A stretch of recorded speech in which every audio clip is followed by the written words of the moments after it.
তো তার জন্য কিন্তু এই কাজগুলোকে প্রথমে গুরুত্বের সাথে করতে হবে এবং রাজনৈতিক দলগুলোর সাথেও আমাদের আলোচনা হবে সকলের সহযোগিতার ভিত্তিতেই।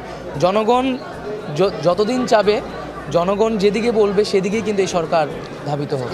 ছাত্ররা চাইছে যে, মানুষ মনে করছে ছাত্ররাও রাজনীতিতে আসুক। আপনারা যেভাবে এক্সিকিউশনে আসলেন, নির্বাহী দায়িত্ব পালন করতে আসলেন, এই ব্যাপারে কিছু বলবেন? অবশ্যই, যদি বাংলাদেশ তারুণ্যের হাতে থাকে, বাংলাদেশ পথ হারাবে না। জনগণ আমাদের ছাত্র তরুণদের উপর ভরসা করে রাজপথে নেমে এসেছিল এবং আমরা তরুণরা রক্ত দিয়েছি, জনগণ নাগরিকরা রক্ত দিয়েছে। জনগণ যদি মনে করে যে তরুণরাই রাষ্ট্রের হাল ধরবে, জনগণের সেই আহ্বানে সাড়া দেওয়ার জন্য বাংলাদেশের তরুণরা প্রস্তুত আছে। কেমন সময় লাগতে পারে কাজ করতে হবে?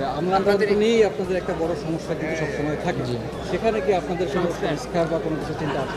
অবশ্যই, এখানে আমলাতন্ত্রের জায়গাটি সংস্কার ছাড়া তো রাষ্ট্রের এই কাজগুলো আগানো যাবে না।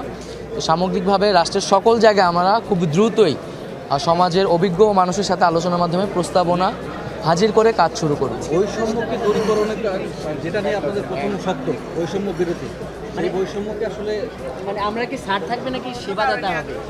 অবশ্যই স্যার হবে না, আমরা সেবা দিতে এখানে এসেছি, আমাদের প্রতিশ্রুতি পূরণ করতে এসেছি। বৈষম্য বিরোধী ছাত্র আন্দোলন সরকারি চাকরিতে বৈষম্য দূর করেছে, এখন রাষ্ট্র সমাজে বৈষম্য দূর করে সাম্য, ন্যায় বিচার, মানবিক মর্যাদা এবং জীবনের নিরাপত্তা প্রতিষ্ঠা করবে। এই লক্ষ্য নিয়েই আমাদের আজকের পদযাত্রা।